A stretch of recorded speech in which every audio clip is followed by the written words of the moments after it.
Hello everyone, my name is Rohit Raj. तो आज का हमारा टॉपिक है स्टोइकियोमेट्री। तो पिछले लेक्चर में हम लोगों ने पढ़ा था मोल्स के बारे में, मोल्स क्या होता है। फिर हम लोगों ने gram atomic weight, gram molecular weights के बारे में जाना, वेपर डेंसिटी के बारे में जाना, percentage composition of an element के बारे में जाना। तो उस वीडियो का लिंक नीचे डिस्क्रिप्शन बॉक्स में दिया हुआ है, आप देख सकते हैं। तो आज हम लोग उसी लेक्चर को कंटिन्यू करते हैं। आज हम लोग जानेंगे स्टोइकियोमेट्री के बारे में कि स्टोइकियोमेट्री होता क्या है। इस वीडियो को अंत तक देखिए, बहुत ही इंपॉर्टेंट टॉपिक है, इससे क्वेश्चंस हमेशा आते हैं। तो स्टोइकियोमेट्री होता क्या है कि ये एक ग्रीक वर्ड है, ग्रीक वर्ड से लिया गया है, जिसको किस किस में एक तरह से दो ग्रीक वर्ड है यहाँ पे, स्टोइकियोन एंड मेट्रॉन। स्टोइकियोन का मतलब होता है एलिमेंट और मेट्रॉन का मतलब होता है मेजर। एलिमेंट का मेजर मतलब हम यहाँ पे कोई भी एलिमेंट्स है उसकी मेजरमेंट की बात करेंगे। तो इसको क्या बोलते हैं, इसको डिफाइन कैसे करते हैं। The analysis of a chemical reaction is generally carried out in terms of mass of reactant and products taking part in a chemical reaction. कोई भी केमिकल रिएक्शन का एनालिसिस करेंगे इन टर्म्स ऑफ किसके, मास के रिस्पेक्ट में, जो भी रिएक्टेंट्स और प्रोडक्ट्स होते हैं हमारे केमिकल रिएक्शन में। और वही इन टर्म्स ऑफ मास को बोलते हैं हम लोग ग्रेविमेट्रिक एनालिसिस। क्या बोलते हैं? Gravimetric analysis. और if we talk about in terms of concentration, अगर हम लोग कंसंट्रेशन की बात करें किसी भी रिएक्टिंग स्पीसीज की, रिएक्टिंग स्पीसीज का मतलब होता है रिएक्टेंट्स या प्रोडक्ट्स जो केमिकल रिएक्शन में पार्टिसिपेट करता है। अगर इन टर्म्स ऑफ कंसंट्रेशन की बात करें तो उसको हम लोग बोलते हैं वॉल्यूमेट्रिक एनालिसिस बोलते हैं। If we talk about in terms of mass then it is called gravimetric analysis, but if we talk about in terms of concentration इसको हम लोग वॉल्यूमेट्रिक एनालिसिस बोलते हैं। ठीक है, तो आइए इसको आगे डिटेल में जानते हैं। तो पहला हम लोग पढ़ेंगे ग्रेविमेट्रिक एनालिसिस के बारे में। ग्रेविमेट्रिक एनालिसिस होता क्या है? ये एक तरीके का एनालिटिकल मेथड है जिस पे किस पे डिपेंड करता है, बेस्ड है मेजरमेंट ऑफ मास पे। किस पे? मेजरमेंट ऑफ मास पे, किसी भी सब्सटेंस या वॉल्यूम ऑफ गैसेस सब्सटेंस जो केमिकल रिएक्शन में पार्टिसिपेट करता है। जो भी सब्सटेंसेस जो केमिकल रिएक्शन में पार्टिसिपेट करते हैं उसके सब्सटेंस के मास का या वॉल्यूम के मेजरमेंट का हम लोग बात करते हैं। तो इसमें एक तरीके से दो तरीके का मेथड पढ़ेंगे, एक मोल मेथड, एक पीओएसी मेथड। इसमें तीन तरह का रिलेशनशिप बताता है, एक मास मास रिलेशनशिप, एक मास वॉल्यूम रिलेशनशिप और एक वॉल्यूम रिलेशनशिप। तीनों रिलेशनशिप के बारे में हम लोग पढ़ेंगे। वही वॉल्यूम रिलेशनशिप को हम लोग बोलते हैं इडियोमेट्री। क्या बोलते हैं? इडियोमेट्री। तो जैसे कि अगर मतलब ग्रेविमेट्रिक एनालिसिस ही है तो मतलब एक तरीके से इसको देखेंगे, जैसे कि अगर मान लो कि नाइट्रोजन है, अगर हाइड्रोजन गैस है, दोनों क्या है आपका गैस है, अगर पार्टिसिपेट किया रिएक्शन में तो क्या बना हमारा NH3 गैस बना। बैलेंस कर लेते हैं, ठीक है। तो यही एक मान लो अगर ये क्या है, ये आपका रिएक्टेंट हो जाता है और ये आपका क्या हो जाता है, प्रोडक्ट हो जाता है। ये आपका रिएक्टेंट है और ये आपका क्या है, प्रोडक्ट है। तो हम लोग इसी की बात करेंगे। मान लो कि अगर यहाँ पे 10 ग्राम आपका नाइट्रोजन गैस था तो हमको पता करना होगा, मान लो कि हाइड्रोजन गैस कितना यूज होके हमारा कितना NH3 बना होगा। तो इसमें अगर 10 लीटर की बात करें कि अगर मान लो 10 लीटर ये होगा तो ये कितना होगा STP पे वॉल्यूम इसका। तो हम लोग इसी चीज़ की इसमें बात करेंगे, मेजरमेंट ऑफ मास या किसी भी सब्सटेंस का वॉल्यूम भी निकालें ग्रेविमेट्रिक एनालिसिस में, उसी की बात करेंगे। तो आइए आगे इसे देखते हैं। तो आइए पहला मेथड पढ़ते हैं, मेथड 1, जिसको बोलते हैं हम लोग मोल मेथड। क्या बोलते हैं? मोल मेथड। आइए इसको ध्यान से देखते हैं। तो मोल मेथड में क्या होता है कि पहले तो आपको क्या करना है, पहला स्टेप इसका ध्यान रखेंगे कि पहले स्टेप में हम लोग, जैसे पहला स्टेप में हम लोग क्या करेंगे, बैलेंस्ड केमिकल इक्वेशन लिखेंगे। Right balanced chemical equation. पहला स्टेप तो होगा कि हम लोग को एक जो भी अगर अनबैलेंस्ड केमिकल इक्वेशन है उसका बैलेंस्ड केमिकल इक्वेशन लिखना है। फिर क्या करेंगे, उसमें से दूसरे स्टेप में हम लोग एक तरह से मोलर रिलेशनशिप निकालेंगे रिएक्टिंग स्पीसीज का। कैसे? With the help of coefficient of balanced chemical equation.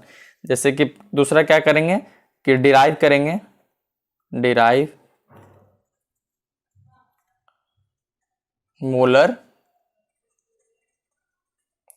Relationship.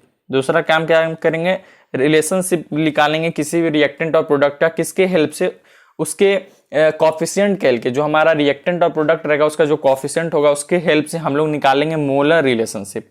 ठीक है, तो तीसरे में जैसे हम लोग क्या करेंगे, जैसे कि मान लो कि सब्सटेंस लेते हैं यहाँ पे, जैसे नाइट्रोजन है, जैसे हम वहाँ पे लिए थे नाइट्रोजन प्लस 3H2 गैस। ठीक है, इसके आगे 1 है, तो यहाँ से बनता है हमारा क्या, 2NH3 गैस, यही बन रहा है। तो यहाँ से अगर मोलर रेशियो की बात करें, अगर मोलर रेशियो की बात करें, किसका किसका, molar ratio of nitrogen, hydrogen and ammonia, किसका, ये नाइट्रोजन का, हाइड्रोजन का और अमोनिया यानी NH3 की अगर बात करें, तो मोलर रेशियो कितना है, 1:3:2, यही है आपका मोलर रेशियो। क्योंकि बताए थे कि मोलर रेशियो के कैसे मोलर रिलेशनशिप निकालेंगे, उसके help with the help of coefficient of balanced chemical equation. अगर अनबैलेंस्ड है उसको आप बैलेंस कर लो, फिर उसका जो कॉफिशिएंट होगा ना वही आपका मोलर रिलेशनशिप बताएगा। इट मीन्स यहाँ पे 1:3:2 आया, ये दिख रहा है। तो यहाँ से आप क्या बोल सकते हैं कि 1 मोल नाइट्रोजन का 3 मोल हाइड्रोजन के साथ रिएक्ट करके क्या कर रहा है, 2 मोल अमोनिया प्रोड्यूस कर रहा है। यही चीज हम लोग यहाँ से मोलर रेशियो से समझते हैं कि अगर 1:3:2 है तो 1 मोल नाइट्रोजन का 3 मोल हाइड्रोजन के साथ रिएक्ट करके 2 मोल अमोनिया हमें प्रोड्यूस कर रहा है। तो मान लो अगर if mole of nitrogen, nitrogen के मोल को अगर हम लोग x मान लेते हैं, क्या करते हैं, x मान लेते हैं। ठीक है, तो मोल्स ऑफ हाइड्रोजन क्या हो जाएगा बताओ, मोल्स ऑफ हाइड्रोजन कितना जरूरत होगा हम लोग को, नीड होगा, अगर ये x है तो ये कितना हो जाएगा, ये 3x होना चाहिए कि नहीं। और वही अगर मोल्स ऑफ NH3 की बात करें जो हमारा फॉर्म करेगा, मोल्स ऑफ NH3 क्या होगा, प्रोड्यूस होगा, तो वो कितना होगा आपका 2x के बराबर होगा। यही होगा, यहां से समझिए आप लोग।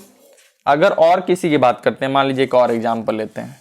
ठीक है, अगर किसी और की बात करते हैं, मान लो कि मैग्नीशियम ऑक्साइड है, अगर उसको HCl के साथ रिएक्ट करवाएं तो हमारा बनेगा Mn magnesium chloride plus chloride gas plus H2O, हमारा यही बनेगा। तो अब देखो ये तो अनबैलेंस्ड है, तो इसको पहले तो बैलेंस करो, हाइड्रोजन 1 है, हाइड्रोजन 2 है, और यहाँ पे क्लोरीन कितना है, 2 4 है, तो यहाँ पे 4 कर लो, क्लोरीन 4 हो गया था, हाइड्रोजन 4, तो इसको यहाँ 2 कर लो। ठीक है, तो अब बैलेंस हो गया, oxygen 2 oxygen 2।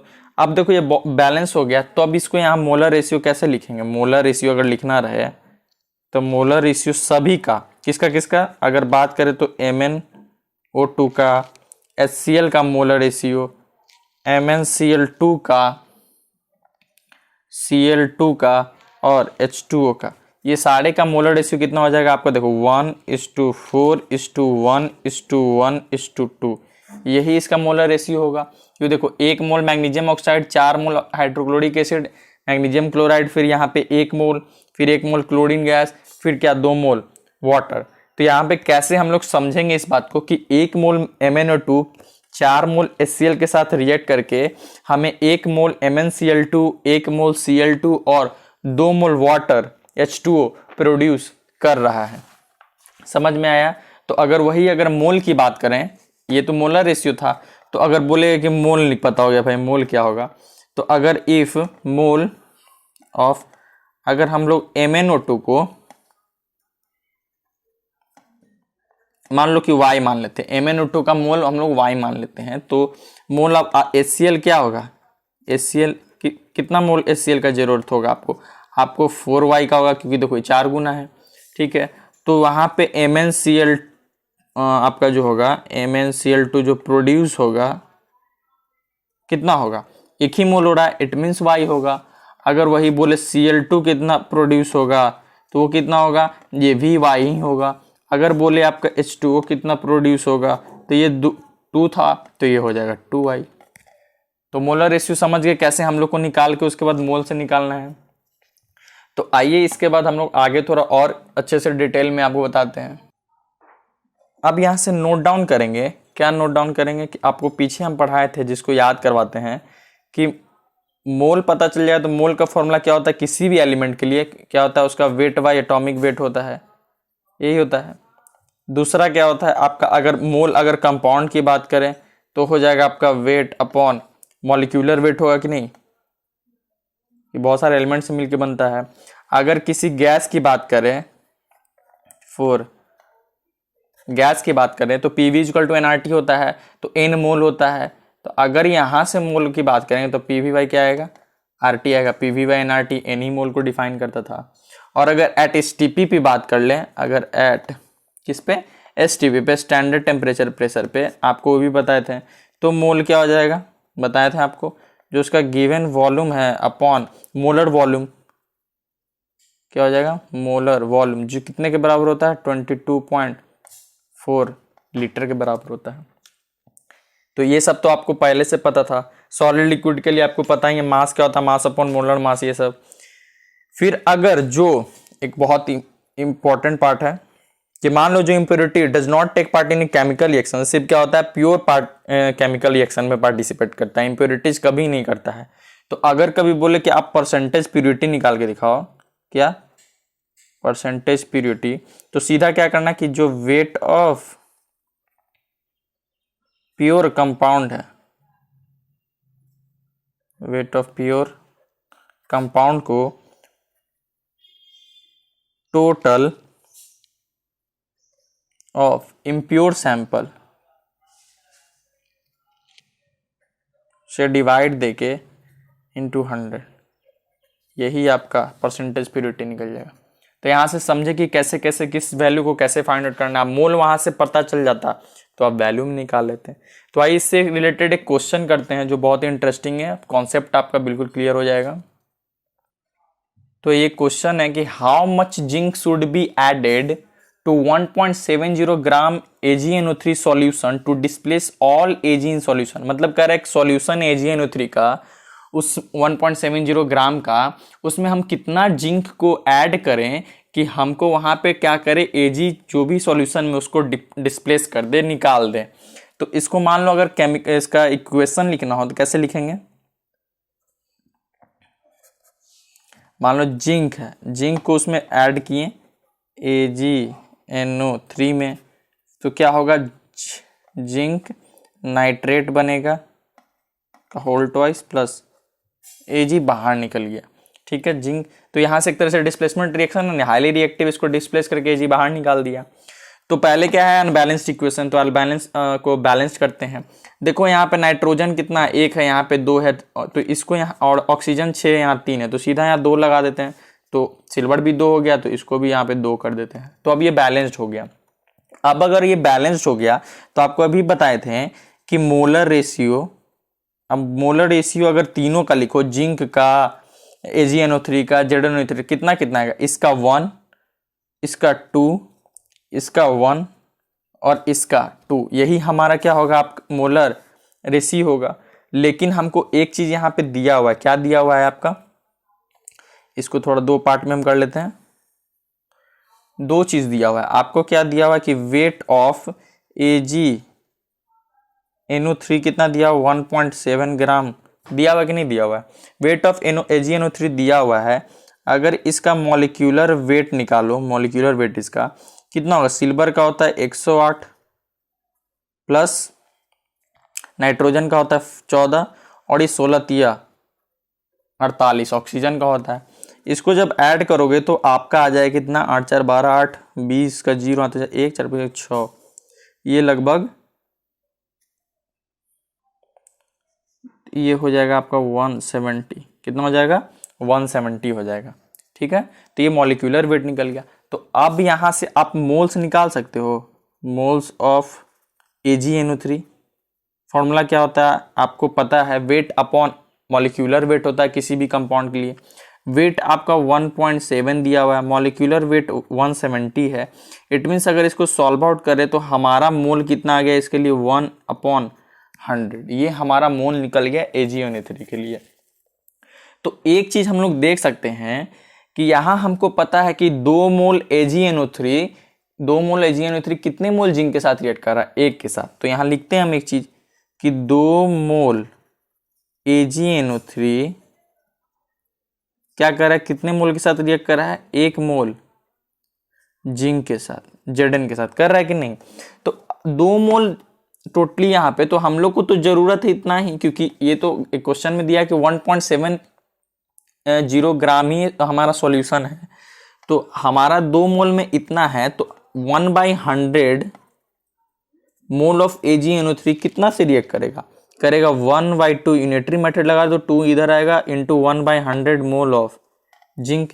It means total कितना हम लोग को लगेगा, 1/200 मोल ऑफ जिंक। मतलब 1/100 मोल ऑफ AgNO3 के लिए हमें 1/200 मोल ऑफ जिंक चाहिए। तो हमें मोल ऑफ जिंक यहाँ पे पता चल गया। तो जब अगर आपको मोल ऑफ जिंक यहाँ से पता चल गया, तो मोल ऑफ जिंक कितना पता चला आपको, मोल ऑफ जिंक समझ में आ रहा है कितना आसान तरीके से बन रहा है। मोल ऑफ जिंक है यहाँ पे 1/200। अब अगर मोल ऑफ जिंक आपको पता चल गया, तो मोल का फॉर्मूला क्या होता है, वेट अपॉन एटॉमिक वेट, या एटम की बात हो रही है, एटॉमिक वेट, ठीक है। तो यहाँ पे मोल कितना है आपका 1/200, वेट ही निकालना था हमको, तो चलो वेट को x मान लेते हैं। एटॉमिक वेट आपको पता होता है कितना होता है 65 जिंक का, तो जिंक का 65 होता है, तो x इक्वल टू क्या हो जाएगा 65/200। तो यहाँ से x का जो वैल्यू आएगा ये हो जाएगा 2 3 जा 6 2 32.5। अगर सॉल्व करोगे तो 0.325 ग्राम, ये हमारा आंसर आया उसका वैल्यू, कि हम लोग को इतना ग्राम जिंक हमको 1.70 ग्राम AgNO3 में सॉल्यूशन में ऐड करना पड़ेगा, जिससे Ag क्या होगा सॉल्यूशन से डिस्प्लेस हो जाएगा। तो आप समझे मोल मेथड से क्वेश्चन कैसे बनाना है, ठीक है। आइए आगे देखते हैं। इससे बहुत सारे अच्छे अच्छे क्वेश्चन हैं, मैं इसका भी आपको PDF प्रोवाइड कर दूंगा, ठीक है। आइए नेक्स्ट मेथड पढ़ने से पहले कुछ एक चीज़ बातें को नोट डाउन करते हैं कि कोई भी मेटल कार्बोनेट आपका जो होगा, मेटल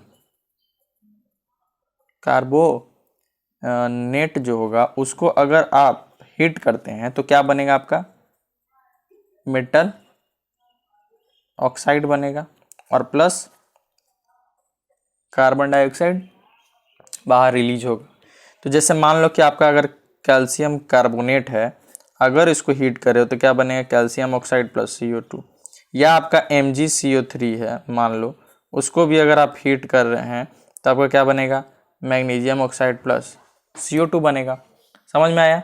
लेकिन एक्सेप्ट एक कुछ एक्सेप्शन केस है, ठीक है। जैसे कि आपका मान लेते हैं कि NO2CO2 जैसे है, ठीक है, उसको अगर आप हीट करेंगे कोई रिएक्शन नहीं होगा। क्या होगा, कोई रिएक्शन नहीं होगा। या K2CO3 होगा, जो उसको अगर हीट करते हैं तो भी क्या होगा, नो रिएक्शन होगा, ठीक है।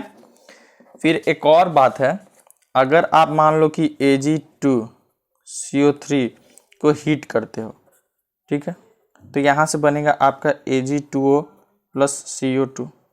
अब अगर इसको फर्दर भी, अब Ag2O जो ये वाला पार्ट है, अगर इसको भी आप तोड़ोगे तो बनेगा आपका Ag प्लस हाफ, और 2 में बैलेंस कर लो, ये आपका उसके बाद बनेगा। तो यहाँ पे अगर लिख सकते हैं हम लोग एक बात कंक्लूड करके कि फॉर मोर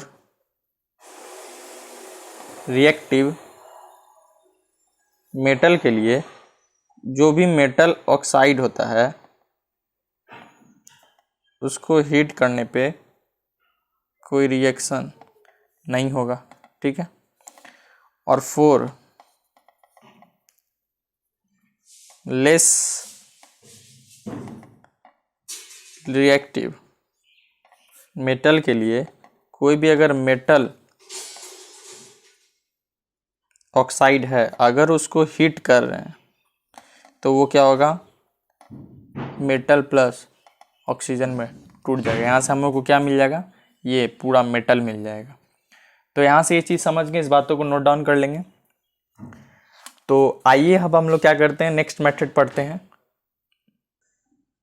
तो नेक्स्ट टॉपिक है हमारा पीओएसी मेथड। जो पहला मेथड मोल मेथड पढ़े थे, अब ये दूसरा है पीओएसी मेथड। इसका फुल फॉर्म होता है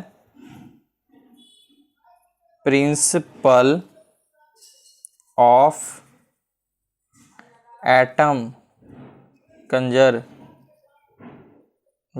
ये इसका फुल फॉर्म होता है। तो आइए इसको समझते हैं कैसे इसका काम करता है, कैसे इससे हम लोग वैल्यू फाइंड आउट करते हैं। मान लो कि फोर कंपाउंड, कोई कंपाउंड हम लोग लेते हैं, ठीक है, फोर कंपाउंड AXBY, ये कोई कंपाउंड है आपका, ठीक है। तो ये जो कंपाउंड है, तो इसमें आपको अगर निकालना हो तो हम लोग ये पीछे भी पढ़े थे कि मोल्स ऑफ, अगर ए एटम निकालना हो, अगर मोल्स ऑफ ए एटम, तो जितना नंबर ऑफ यहाँ पे एटम है X है, इनटू मोल्स ऑफ क्या होगा, टोटल कंपाउंड, यानी टोटल कंपाउंड को मोल से उसके जितने नंबर ऑफ एटम्स उससे मल्टीप्लाई करेंगे। उसी तरह अगर बी एटम की बात करें हम लोग, तो यहाँ पे कितना है Y into moles of AXBY। तो चलो एक एग्जांपल लेते हैं कि मान लो कि एग्जांपल है जैसे आपका C2H5, ये आपका क्या है, कंपाउंड है। तो यहाँ पे क्या लिख सकते हैं, अगर हम लोग मोल्स ऑफ, बस कार्बन एटम निकालना हो, बस कार्बन एटम्स निकालना हो, तो क्या होगा, 2 इंटू मोल्स ऑफ क्या लिखेंगे हम लोग, C2, सॉरी यहाँ C2H6 है, C2H6, ठीक है। उसी तरह अगर हम लोग मोल्स ऑफ हाइड्रोजन एटम्स की बात करें, तो यहाँ पे कितना है, 6 है, तो 6 इंटू मोल्स ऑफ C2H6। समझ गए इसका यूज कैसे करेंगे पीओएसी मेथड में। तो किसी भी केमिकल रिएक्शन में क्या होता है हमारा, इन एनी केमिकल रिएक्शन में मास क्या होता है हमारा, मास कंजर्व होता है। क्या होता है, ये याद रखना, मास कंजर्व होता है, मतलब मास कांस्टेंट होता है। क्योंकि हम लोग पढ़े थे कि mass neither be created nor be destroyed. तो जो भी आपका रिएक्टेंट में जितना टोटल मास है, उतना ही टोटल मास आपका प्रोडक्ट में भी होगा। अगर इधर 100 ग्राम खर्च हो रहा है, तो उधर 100 ग्राम भी बनेगा। मास हमेशा कांस्टेंट होगा। इट मीन्स अगर एक तरीके से मोल्स की बात की जाए, तो total number of moles of atom, जो पार्टिकल्स एलिमेंट का सेम होगा दोनों, बोथ रिएक्टेंट एंड प्रोडक्ट में। लिख देते हैं यहाँ पे समझने के लिए कि जो टोटल नंबर ऑफ जो मोल्स ऑफ एटम्स ऑफ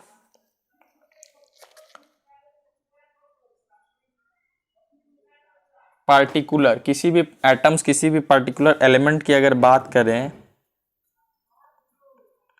तो क्या होगा, सेम होगा। इस बात को याद रखना है, क्या होगा, सेम होगा। Both reactant and product.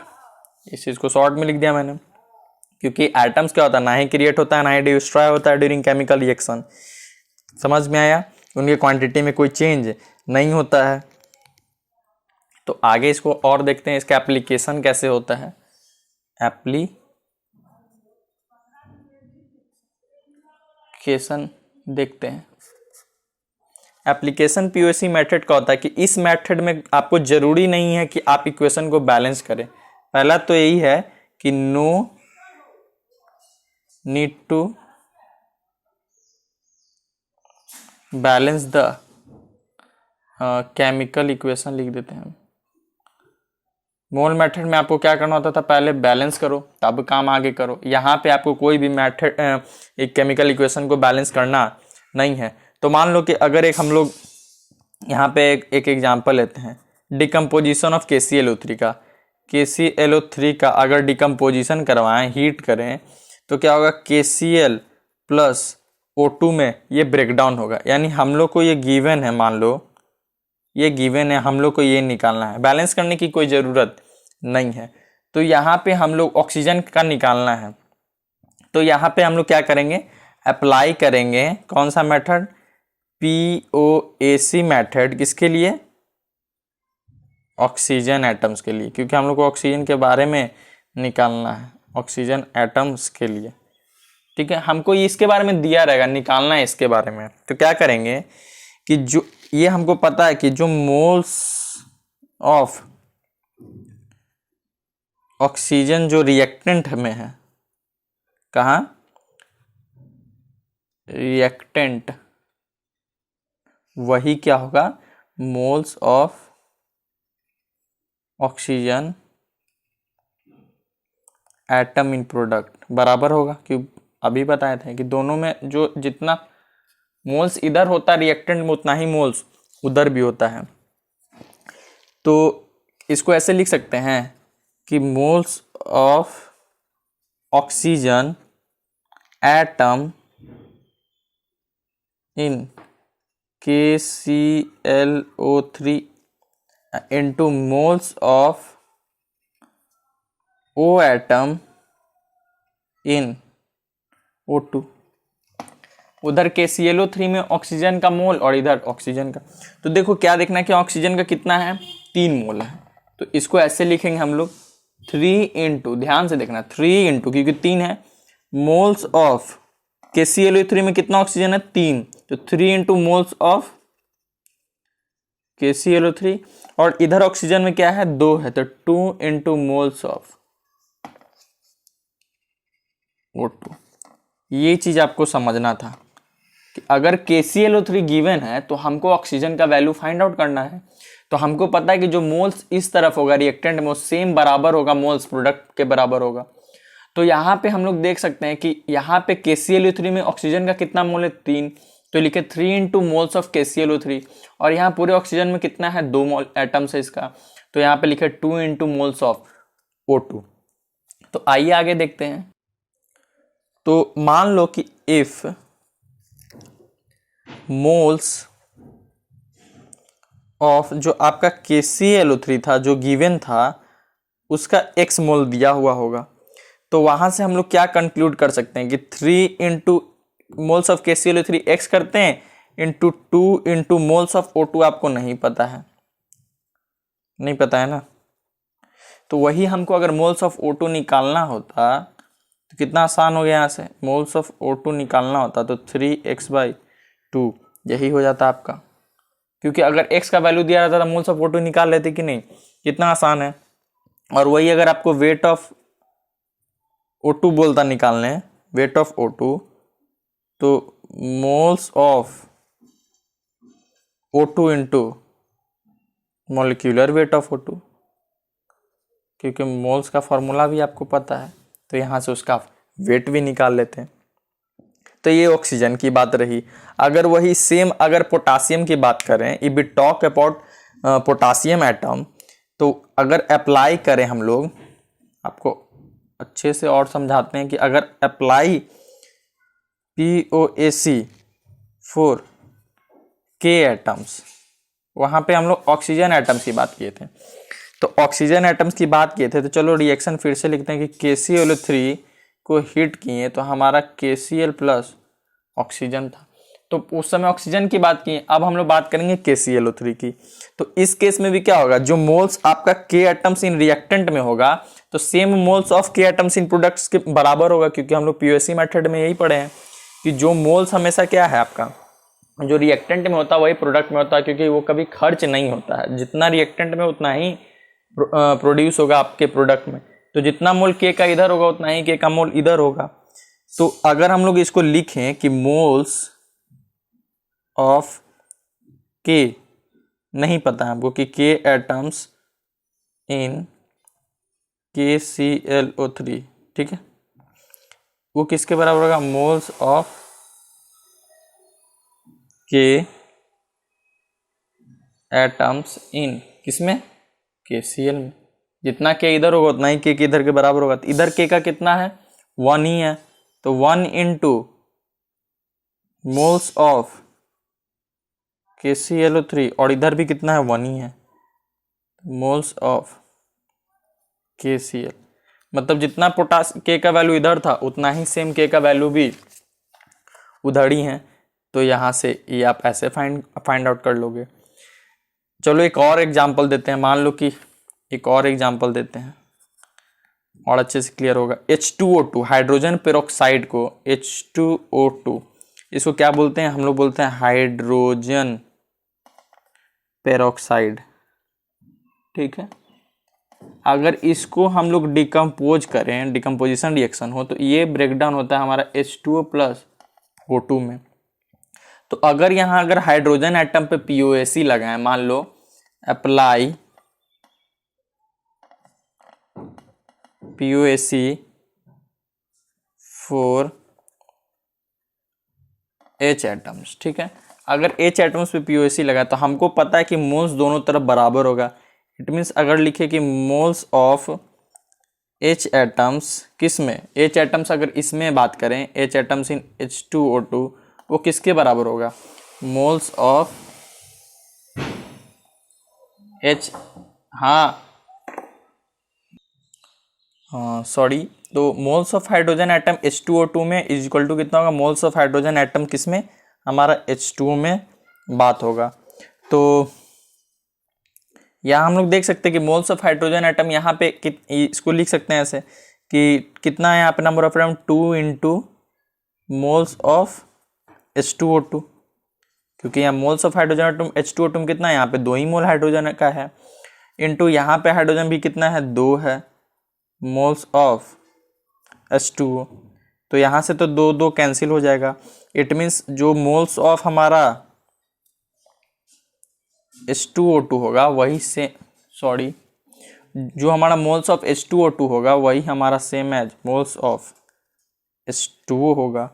तो हम लोग ये चीज़ देख लिए, तो एक तरीके से ये बराबर हो गया। तो यहाँ से POAC मेथड समझे क्या होता है। तो एक बात यहाँ से बस नोट डाउन कर लेते हैं, बहुत ही इंपॉर्टेंट बात है कि if a particular atom is conserved in 2 or more products, अगर कोई पार्टिकुलर एटम एक या एक से ज़्यादा प्रोडक्ट्स में कंजर्व हो रहा है, देन प्लीज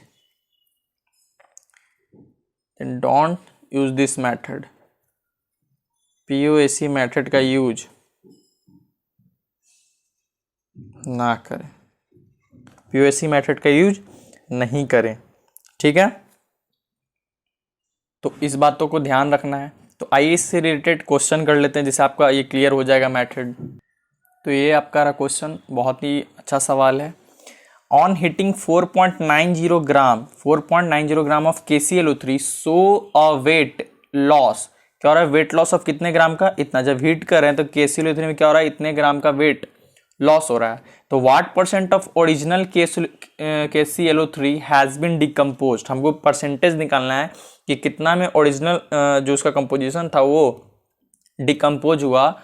और दूसरा है how many gram of KClO3 must be decompose to give 0.96 gram of O2, कह रहा है कि कितना KClO3 का वेट डिकम्पोज हो कि जिससे हम लोग को इतना ग्राम ऑफ O2 मिले। तो आइए इसे बनाते हैं, बहुत ही ईजी है अगर आप आसान से धीरे धीरे अच्छे से बनाए इसे। तो पहले तो हम लोग रिएक्शन लिखते हैं कि KClO3 को अगर डिकम्पोजिशन रिएक्शन करवाते हैं तो 2KCl प्लस आपका क्या बनेगा 3O2 और यहाँ भी 2। ये आप पहले क्या कर लिए, इक्वेशन को बैलेंस कर लिए। वैसे वहाँ लिखा हुआ था कि आप बैलेंस ना भी करें तो भी कोई ज़रूरत नहीं है। तो यहाँ पे एक चीज़ क्या लिखा हुआ है कि वेट, अगर आप नहीं भी बैलेंस करते तो कोई दिक्कत नहीं होता। तो यहाँ पे अगर लिखते हैं weight loss due to evolution of O2, देखो यहाँ से ये बहुत इंपॉर्टेंट बात ये पकड़ना था, क्योंकि जो वहाँ पे वेट लॉस हो रहा है वो किसके कारण हो रहा है, जो ऑक्सीजन आपका बाहर निकल रहा है, इवैल्यूट हो रहा है। तो अकॉर्डिंग टू क्वेश्चन अगर हम लोग देखें, ठीक है, अकॉर्डिंग टू क्वेश्चन हम लोग अगर देखें, इसको समझें, तो वेट लॉस कितने के बराबर है, वेट लॉस आपको दे दिया है 0.384 ग्राम क्वेश्चन में। तो ये जो वेट लॉस हो रहा है, यही वेट लॉस किसका हो रहा है? ऑक्सीजन के रूप में बाहर निकल रहा है। इस रिएक्शन में जो ऑक्सीजन आपका बाहर निकल रहा है वही आपका वेट लॉस हो रहा है, इवोल्यूशन हो रहा है।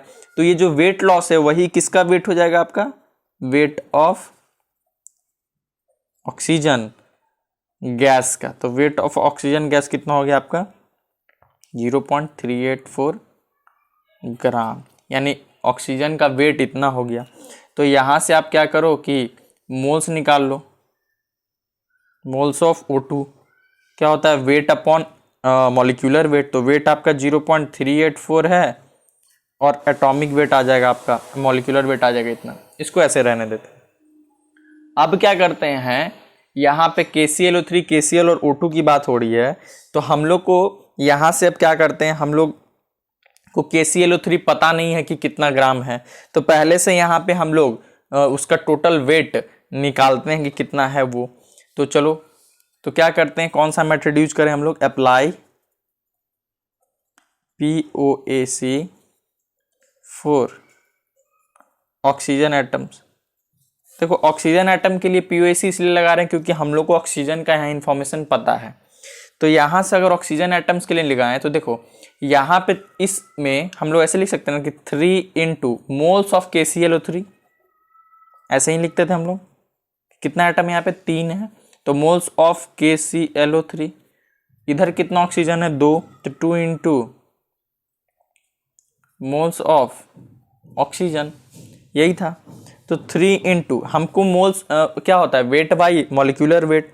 तो इसका तो x मान लेते हैं वेट, और मॉलिक्यूलर वेट अगर इसका निकालो तो ये आ जाएगा क्लोरीन 35.5, 16 3 48, 74, 74.5 प्लस 122.5, कितना आ जाएगा? 122.5। और 2 इंटू मोल्स ऑफ O2 आप निकाल चुके 0.384 अपॉन 32 निकाल चुके हो। तो जब यहाँ से x का वैल्यू निकालोगे आप, तो x का वैल्यू कुछ इस तरीके से होगा, मतलब अगर सॉल्व कर लो तो 0.384 अपॉन 16 इंटू 122.5 अपॉन 3, यही होगा आपका। जब इसको सॉल्व करोगे तो जब इसको सॉल्व करते हैं तो मान लो इसको यहाँ से इंटू 10 आएगा, ठीक है, और इसको यहाँ से इंटू 1000 आएगा। तो 3 से कितने बार में जाएगा? और 3 1 जा 3, 3 2 जा 6, 3 8 जा 24 बार में जा रहा है, ठीक है। अगर 4 से काटो तो ये 4 3 32 आ गया, ठीक है। फिर 4 से ये 8 बार में चला जाएगा, ठीक है। यहाँ ये कैंसिल आउट हो गया। तो x इक्वल टू आप यहाँ अच्छे से लिख लेते हैं, क्या हो जाएगा? 8 इंटू 1225 अपॉन 100 इंटू 100। तो 5 से यहाँ काटे तो 5 2 जा 10, 5 4 जा 20, 5 5 जा 25, यहाँ 20 बार में 5 4 जा 5 4 जा 20, 5 9 जा, ये 4 2 जा बार में कटेगा, 2 से ये 50 बार में कटेगा। तो x का वैल्यू हमारा कितना निकल के आया? यहाँ से आया 49/5 ग्राम। ये हमारा x यानी वेट ऑफ किसका आया? आपका KClO3 का वैल्यू यहाँ से हमारा निकला, ठीक है। आप यहाँ से वेट निकाल लिए। तो आगे देखते हैं कि वहाँ आपने वेट निकाल लिया, तो हमें निकालना था परसेंटेज डिकम्पोजिशन, ठीक है। तो परसेंटेज डिकम्पोजिशन क्या हम लोग पढ़े थे कि परसेंटेज अगर डिकम्पोजिशन निकालना होता है तो जो आपका वेट है KClO3 का अपॉन आपका total weight into 100। Weight of KClO3 कितना निकाले थे हम लोग? 49/50, यही था हमारा। और आपका टोटल वेट आपको कितना दिया हुआ है? आपका ये दिया हुआ है 4.9 इंटू 100, ठीक है, यही आपका दिया हुआ है। तो आप इसको इंटू 10 कर लो, 49 से 49 गया और 50 से 2 गया। तो देखो कितना परसेंट डिकम्पोज हुआ आपका? 20%। यानी आपका 20% जो वेट था एक तरीके से KClO3 का डिकम्पोज हो गया। तो उसके बाद निकाल बोला था कि कितना ग्राम KClO3 मस्ट बी डिकम्पोज हो कि हमको इतना ग्राम ऑफ O2 निकले। तो हम लोग पहले ही निकाल चुके हैं, क्या हम लोग निकाल चुके हैं कि weight of oxygen O2 gas जो था वो कितना था? दिया हुआ 0.384 976 ग्राम हमको दिया हुआ है। पीओएसी मेथड जो लगाए थे तो 3 इंटू क्या था हमारा, मोल्स ऑफ KClO3 था, और 2 इंटू मोल्स ऑफ O2 था। तो यहां से आप आगे प्रोसीड करो, 3 इंटू मोल्स ऑफ KClO3 क्या होगा, weight of KClO3, weight of KClO3 upon इसका 122.5 इंटू 2 इंटू, ठीक है, 2 इंटू क्या होगा, मोल्स ऑफ O2, तो वेट अपॉन इसका मॉलिक्यूलर वेट। ठीक है, समझ में आ रहा है ना। देखो वहां पे पीओसी जो मेथड लगाए थे वहां वेट ऑफ KClO3 निकालने के लिए इसलिए लगाए थे क्योंकि जो हमारा कितना परसेंटेज डिकम्पोज हुआ था मतलब हमारा KClO3, उसके लिए हमको वहां वेट निकालना था, वो चीज के लिए। तो वो वेट तो जो इवॉल्व हुआ, जो गैस हमारा ऑक्सीजन के रूप में इवॉल्व हुआ, वो हमको दिया हुआ था। तो वहां से हम लोग वेट ऑफ KClO3 निकाले, जिसके कारण हमें परसेंटेज डिकम्पोजिशन निकला। यहाँ पे आपको ये निकालना है कि कितना उसका परसेंटेज कंपोजिशन निकालने के लिए वैल्यू था। अब यहाँ बोल रहा है कि कितना ग्राम KClO3 मस्ट बी डिकम्पोज्ड हो कि इतना ग्राम ऑफ O2 मिले। तो यहाँ पे वेट ऑफ KClO3 ऐसे निकाल रहे हैं। तो आपका यहाँ से अगर वेट ऑफ KClO3 निकले, तो क्या हो जाएगा, 2 इंटू 0.96 अपॉन 32 इंटू 122.5 अपॉन 3। तो यहाँ से अगर इस चीज़ को हटा ले तो ये कितना आ जाएगा, 1000 एक तरीके से आ जाएगा। तो इसको सॉल्व करें तो ये 3 से कितने बार में जाएगा, 32 बार में। ये 32 से 32 कट जाएगा, कटेगा कि नहीं। तो यहाँ से ये 5 2 10 का 0 आ जाए, 2 2 4 5, 2 2 4 एंड 2 2 अपॉन 1000 कट गया। तो यहाँ से हमारा जो वेट निकल गया कितना, KClO3 का, जो डिकम्पोज होने पे हम लोग को इतना O2 दिया होगा, प्रोड्यूस किया होगा। तो यहाँ से ये क्वेश्चन आप समझ गए। ऐसे ही बहुत सारे अच्छे अच्छे क्वेश्चन हैं, इसको हम लोग आगे करेंगे और भी क्वेश्चन नेक्स्ट लेक्चर में। Okay, thank you.